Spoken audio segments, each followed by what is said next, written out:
Hey guys, welcome to my channel. This is my channel Jai Maa Sheetla देवी। कैसे हैं आप सब? तो टाइटल पढ़ लिया होगा आपने, आपको समझ में आ गया होगा क्या बोलने वाली हूँ कि कभी भी कोई भी शक्ति आपके साथ चल रही है या आपके पास एक सिद्धि है, 5 सिद्धि है, अगर चल रही हैं ये सारी चीज़ें, तो आपने अगर उनको नहीं पूछा या उनको कहीं परेशान किया या उनको रिस्पेक्ट नहीं दिया तो वो आपको दंड भी देती हैं। अब आप इसमें लॉजिक लगाओ, मैजिक लगाओ, जो साइंस लगाओ, जो लगाना है वो लगाओ, लेकिन ये 100 की सीधी बात है। जितने केसेस मैंने हैंडल किए हैं, लोग बोल के आते हैं कि नेगेटिव है, नेगेटिव है, नेगेटिव है।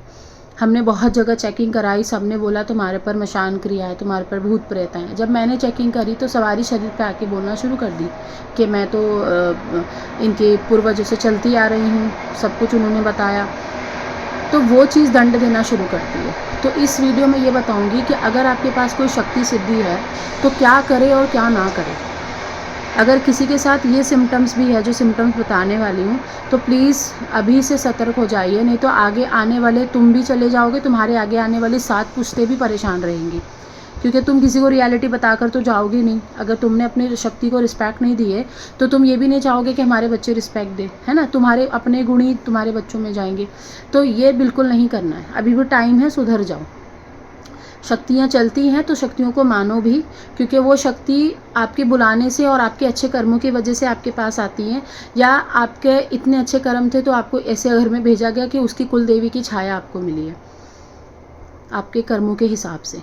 ठीक है, तो उसकी वैल्यू करो। पहली चीज़ ये है कि अगर किसी के ऊपर शक्ति आती है, किसी के ऊपर सवारी आती है या किसी के ऊपर सिद्धियां हैं, बात करते हैं वो, तो पहली चीज़ ये है कि उसको टॉयलेट क्लीन नहीं करना है, वॉशरूम उसको क्लीन नहीं करना है, गंदी चीज़ों से दूर रहना है। क्योंकि शरीर, उसी शरीर में माँ वास करेंगी। एक सेकेंड। उसी शरीर में माँ वास करेंगी जिस शरीर को मंदिर के जैसा पवित्र किया गया है। ठीक है, अभी मैं बोल रही हूँ तो मुझे ठीक है, ये चीज़ को समझना है आपको। ऐसा नहीं कि ले लिया झाड़ू पोछा और चालू हो गए, जहाँ तुम्हें साफ़ करनी है। घर की आप साफ़ कर सकते हो, लेकिन वॉशरूम की आप क्लीन नहीं कर सकते हो। वॉशरूम आपको क्लीन नहीं करना। अब आप ये बोलोगे मैं अकेली हूँ, मुझे करना पड़ता है, तो आप ऐसे बहुत सारे क्लीनर्स आते हैं जो आप रात को डाल करके सो जाओ, वो ऑटोमेटिकली सुबह वॉशरूम क्लीन हो जाता है। अगर आप बार बार वॉशरूम क्लीन कर रहे हो तो आप ये चीज़ अपने अंदर नोटिस करना, जिस दिन आपने वॉशरूम क्लीन किया है उसके 3 दिन तक तुम्हें डाउन फील होगा, तुम्हारी तबीयत ख़राब होगी। बहुत लोगों का ऑरा कमज़ोर होता है तो बहुत ज़्यादा तबीयत ख़राब हो जाती है, और बहुत लोगों का ऑरा अच्छा होता है तो तबीयत मिडम, एक वीकनेस जैसी उसको फील होगी, मतलब माँ की एनर्जी उसको फील नहीं होगी। तो उसको पूजा पाठ करनी पड़ती, तो 1 हफ्ते में उसका बॉडी नॉर्मल होता है। तो इस चीज़ पे ध्यान देना है। दूसरी चीज़ ये है, अगर आपके पास शक्तियाँ हैं, सिद्धियाँ हैं और आप नकारते हो, आप मानते नहीं हो उनको, अगर आप उनकी रिस्पेक्ट नहीं करते हो, उनकी पूजा पाठ ढंग से नहीं करते हो, कहीं ना कहीं आप उनको धुतकारते हो, तो वो दंड देती हैं। दंड देंगी तो क्या क्या सिम्टम्स मिलेंगे? आपके घर का अच्छा खासा चलता हुआ बिजनेस, जॉब, सब कुछ बंद करा देती हैं वो। एक्सीडेंट्स होने लग जाते हैं। एक्सीडेंट्स भी ऐसे होंगे कि कोई ऐसा नहीं, अगर डिपेंड करता है कि आपने कुछ गलत बहुत ज़्यादा बोला है। मेरे पास ऐसे केसेस भी आए थे जिन्होंने मंदिर में रखी हुई मूर्ति को फेंका था, अपने घर की मंदिर की मूर्ति को फेंका था, और उसी के कुछ 15 दिन में एक की मृत्यु हो गई। ठीक है, तो ये बिल्कुल नहीं करना है। अगर आप दंड देने पर आती हैं शक्तियाँ, तो एक्सीडेंट्स, मृत्यु, घर के शादी तोड़वा देती हैं, घर में बच्चे नहीं होने देती हैं, घर का वंश आगे नहीं बढ़ता है, क्रियाएं मतलब जगह से लग जाती हैं, चीज़ें, भूत प्रेत जगह से लग जाते हैं, क्योंकि वो साथ बिल्कुल नहीं देती हैं तुम्हारा। वो साथ दे रही हैं इसलिए तुम जी रहे हो अच्छे से, तो ये सारा दंड देना वो शुरू कर देती हैं। कहीं ना कहीं आपको हारी बीमारी लगना शुरू हो जाती है, घर में कलेश होना शुरू हो जाते हैं। तुम्हारे इतनी अच्छी दोस्ती आ रही थी, बिजनेस था, पति पत्नी में प्रेम था, बच्चों में प्रेम था, सब कुछ खराब हो जाता है। मतलब हर जगह से आपको तकलीफ आने लगती है। तो कभी भी शक्तियों को नकारना नहीं है। अब यही चीज़ तुम्हारे साथ होने लग जाएगी तो तुम्हारे माइंड में चलने लगता है कि किसी ने भूत प्रेत कर दिया है, किसी ने तंत्र मंत्र कर दिया है। जी नहीं। अगर किसी अच्छे साधक के पास जाओगे तो वो पूरा चेक करके बताएगा आपको, टाइम लेगा। ऐसा नहीं 2 मिनट में बता देगा कि हाँ तेरे ऊपर भूत प्रेत है, और फिर बाद में आपको बोलेगा पूजा कर लो, और आप पूजा कर लेते हो, फिर पता चला वो गलत भगत है, उसने तुम्हारे ऊपर क्रिया कर दी, कुछ चीज़ें छोड़ दी तुम्हारे ऊपर, फिर तुम और भटकते हो, फिर वो चीज़ें और भटकाती हैं तुम्हें। तो कभी भी अपने ऊपर की शक्तियों को, कभी भी अपने ऊपर की सिद्धियों को नकारना नहीं है, हमेशा उनको रिस्पेक्ट करनी है। भले ही आप पूजा पाठ कम करो, लेकिन दिल से प्रेयर करो, दिल से पूजा पाठ करो, चाहे आप कहीं पे भी हो, दुनिया के किसी भी कोने में हो। तो दिल से आपको उनके लिए प्रेयर ज़रूर करनी है कि माता रानी आप हमें हमेशा हमें आशीर्वाद देकर रखिए। अगर आपके ऊपर शक्तियाँ हैं, सिद्धियाँ हैं और फिर भी आप दूसरों के लिए गलत सोचते हो, दूसरों की मदद करने के लिए नहीं सोचते हो, बस गलत करने के लिए सोचते हो। जो तुम्हारा गलत कर रहे हैं और तुम अच्छा इंसान रहेगा ना, तो अगर उसके साथ गलत हो रहा होगा तो वो उसको छोड़ देगा, उसको इग्नोर कर देगा। वो माँ से सिर्फ ये प्रेयर करेगा कि ये इंसान मेरे आसपास नहीं आना चाहिए। एक अच्छा साधक, एक अच्छा भगत यही करता है कि माँ इसको बुद्धि देना, ये भले मेरा दुश्मन है लेकिन इसको मेरे पास मत आने देना, क्योंकि मेरी एनर्जी डाउन होती है इस चीज़ से। ना मैं उसका बुरा चाहता हूँ, ना मैं अपना बुरा चाहता हूँ। ये होता है सच्चा भगत।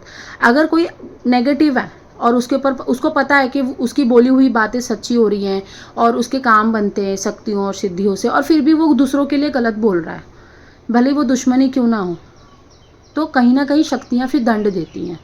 अगर आप लालच में आके किसी के पैसे ले लेते हो और काम नहीं करते हो, तो शक्तियाँ दंड देती हैं। अगर आप पूजा पाठ में कहीं आप बोले हो, मन्नत बोले हो और आप नहीं करते हो, तो शक्तियाँ दंड देती हैं। तो कभी भी मन्नत बोली हुई चीज़ आपको पहले करके ख़त्म करनी है, ताकि जो शक्तियों को आपने प्रॉमिस किया था। जैसे मुझे मेरे घर में मेरे बच्चे की तबीयत ख़राब है, माता रानी अगर वो ठीक हो जाएगा तो वैष्णो देवी जाके आऊँगी। अगर आपने ऐसा बोला है तो आप जाओ, ऐसा नहीं कि बच्चा ठीक हो गया छोड़ दो। जो लोग गलत बोलने वाले हैं उनका कुछ कर नहीं सकते ना हम, लेकिन आपको जब आपके ऊपर शक्तियाँ सिद्धियाँ हैं तो आपको शुद्ध रहना है, आपको विचार मुक्त रहना है, विचारों से भी आपको शुद्धता बरतनी है। खाने पीने में भी बहुत ज़्यादा ध्यान देना है। ऐसा नहीं है कि बार बार आप बाहर जाके खाना खा रहे हो, लोगों के साथ बैठ के खाना खा रहे हो, ऐसा नहीं है। शरीर आपका भारी हो जाएगा, तुरंत शरीर में पेन होना शुरू हो जाएगा, मन नहीं करेगा कोई काम करने का अगर शक्तियाँ दंड देने पे आती हैं या शक्ति को हटा दिया जाए तुम्हारे शरीर से। उस समय भी ये देखा जाता है। मेरे पास कितने लोग आते हैं, बोलते हैं नहीं नहीं नेगेटिविटी है, लेकिन नहीं है। उनके घर में गद्दी चलती आ रही है, वो शरीर मांग रही है, सवारी मांग रही है, गद्दी मांग रही है वो, और ये लोग क्या करते हैं, मटन चिकन खाते हैं, नॉनवेज खाते हैं, अशुद्ध रहते हैं। देखो 1 सेकंड का काम है, शक्ति किसी के भी ऊपर आके अपना पर्चा दे सकती है, लेकिन फिर भी वो आपके बारे में सोचती है कि मेरे बच्चे को तकलीफ़ होगी। अगर आपके पास शक्तियाँ हैं, सिद्धियाँ हैं और आप फिर भी नॉनवेज खा रहे हो, अल्कोहल ले रहे हो, गंदे सर्कल्स में हो, गंदे गंदे वीडियोस देखते हो, अशुद्ध रहते हो, गंदे विचार रहते हैं तुम्हारे, तो शक्ति कैसे तुम्हारे ऊपर आएगी? जो तुम्हारे घर की पुश्तों की गद्दियाँ चलती आ रही हैं, जो तुम्हारे पितर बैठे थे पहले के, उन्होंने भी सिद्धियाँ की होंगी, पूजा पाठ किया होगा, उनकी शक्तियाँ कहाँ हैं? वो तुम्हें ही तो बताएंगी ना कि हम चल रहे हैं। और तुम क्या कर रहे हो, गलत आदतों में पड़े हो, तो तुम्हें वो कैसे बताएं, कैसे बताएं? तो ये चीज़ का आपको ख़ास तौर पे ध्यान देना है। अगर शक्तियाँ हैं, सिद्धियाँ हैं, घर में कोई मेहमान आ रहा है उसको खाली हाथ मत भेजो, घर में कोई आ रहा है उसको खिला पिला के भेजो। आपको दूसरों के घर पे जाने से परहेज करना है अगर शक्तियाँ सिद्धियाँ हैं। ऐसा नहीं कि मामा के घर पे घुमाए, चाचा के घर पे घुमाए, ऐसा नहीं होता है। शक्तियाँ किसी की सगी नहीं है, मैं अगेन बोल रही हूँ। अगर आप गंदगी फैलाओगे, गलतियाँ करोगे तो आपको तुरंत दंड देंगी। ऐसा मत सोचो कि मैंने माता काली को सिद्ध कर लिया है तो मैं किसी का भी बुरा कर सकता हूँ। अरे आज नहीं तो कल वो आएंगी दंड देने। बहुत लोग मुझसे पूछते हैं तांत्रिक इतने गंदे गंदे काम करते, क्रियाएं करते हैं हमारे ऊपर, भूत प्रेत छोड़ देते हैं, तो क्या मैम उनके साथ बुरा नहीं होता? तो इस वीडियो में आपको जवाब मिल जाएगा। जब तांत्रिक की डेथ होती है, अग्नि दी जाती है, तो उसके शरीर जलता ही नहीं है, उसको बहुत घी डाला जाता है, बहुत ज़्यादा उसको कपाल पे घी डाला जाता है, बॉडी पे घी डाला जाता है, जलती ही नहीं है। इतने गंदी गंदी ताकतें होती हैं उसके ऊपर। तो हमको वो लेवल की ज़िंदगी नहीं चाहिए कि हम मरे भी तो लोग ऐसा सोच के डाउट में रहे कि यार ये जल ही नहीं रहा, मतलब इतना ज़्यादा। तो ये नहीं करना है आपको। पूजा पाठ टाइम टू टाइम करनी है, कभी मिस हो जाती है तो ठीक है, माफ़ी मांग लेनी है, प्रार्थना करते रहना है घर की सुख समृद्धि के लिए। शक्ति आने के बाद आपको 50% भी पता चल गया कि कुंडलिनी अवेकन हो रही है, शक्ति आ रही है, कोई शक्ति है जो मेरा काम कर रही है, तो आपको वहीं शांत हो जाना है। आप लोग हड़बड़ा के चेकिंग करने में शुरू कर दो, ठीक है, 1 बार चेकिंग करा ली, 2 बार करा ली, अब तो शांत हो जाओ। अब तो आप अपनी पूजा पाठ पे ध्यान दो। कितना चेकिंग कराओगे? मेरे पास कितने लोग आते हैं, मैं सीधा मना कर देती हूँ। मैं बोली आपको काउंसलिंग लेनी तो काउंसलिंग लो, आपको गाइडेंस लेनी है, आपको माँ को कैसे खुश रखना है वो जानना है, आपको बाबा की पूजा कैसे करनी है, घर के कुल देवी देवता की पूजा पाठ कैसे करनी चाहिए ताकि हमारे घर में बरकत रहे, वो सब मैं सिखा दूंगी, वो सब मैं बता दूंगी। ये फालतू की चीज़ें मत करो कि हमको बार बार चेकिंग करो, बार बार ये करो वो करो। मुझे बिल्कुल पसंद नहीं है कि मैं बार बार अपनी शक्ति से उसकी शक्ति के बारे में पूछूं। अरे भाई वो बहुत बड़ी शक्ति है, अगर हम उसको इतनी बार बार यही पूछेंगे ना तो वो मुझे भी चिल्लाएंगे, वो मुझे भी, मेरा भी मन ऐसा कर देंगे कि मैं आपका काम नहीं करूँगी। तो आप इस चीज़ को समझो यार, एक बार पता कर लिया समझ में आता है कि हाँ इंसान को डाउट है। बार बार आप पता कर रहे हो, क्या कर लोगे पता हो करके? शक्ति कहीं गई नहीं है, तुम्हारे साथ ही रहती है वो, जब तक तुम कोई गलत काम ना करो, बहुत ज़्यादा ब्रह्मचर्य ना तोड़ो। आपको याद रखना है कि अगर शक्तियाँ चल रही हैं, सिद्धियाँ चल रही हैं आपके साथ, तो आपको ब्रह्मचर्य बहुत ज़्यादा मेंटेन करना होता है। चाहे गृहस्थ जीवन हो, चाहे आप बैचलर हो, चाहे जो हो, बैचलर को तो करना ही करना है, कोई गलत काम नहीं करना बैचलर्स को। लेकिन अगर आप मैरिड हो तो आप अपने अकॉर्डिंगली आप 15-15 दिन का ब्रह्मचर्य मेंटेन ज़रूर करो। इससे आपको ही फ़र्क पड़ेगा, आपको ही लाभ होगा, आप महसूस कर सकते हो माँ को अपने अंदर।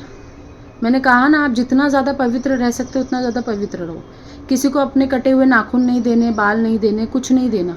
किसी को ये नहीं बताना है कि मैं फ़लाना जगह पे जाती हूँ, मैं ये वाले मार्केट में जाती हूँ, क्योंकि जिसको करना होगा वो वैसे भी कर देगा, वैसी भी चीज़ें छोड़ देगा तुम्हारे ऊपर। तो अपने आप को ना बहुत ज़्यादा प्रोटेक्ट करके चलना है, बहुत ज़्यादा। कब तक? जब तक शक्तियाँ तुमसे बात करके बताती नहीं हैं, और शक्तियाँ बात करने के बाद उनको प्रॉपर भोग प्रसाद दो। ये नहीं कि आप काम करवा रहे हो, उनको भोग नहीं दे रहे हो। घर का शुद्धिकरण करते रहो टाइम टू टाइम। अगर आप बिना प्रोटेक्शन के चेकिंग करते हो या बिना गुरु के चेकिंग कर रहे हो, अपने घर का शुद्धिकरण करते रहो। शक्तियाँ सिद्धियाँ चलती हैं तो जब तक उनकी परमिशन नहीं आती है तब तक आपको चेकिंग का काम नहीं करना है, किसी को देख के बताना नहीं है। ऐसे बहुत सारे रूल्स हैं, बहुत सारी चीज़ें हैं, पर जितना है मैंने मेन चीज़ें बता दी हैं। आप इस चीज़ का ध्यान रखो। अगर आप अपनी शक्तियों को, सिद्धियों को नहीं मानोगे तो आप ऐसे ही भटकते रहोगे, कोई काम नहीं बनने वाला है। ठीक है, आई होप आपको समझ आई होंगी चीज़ें। टिल देन बाय, नमस्ते।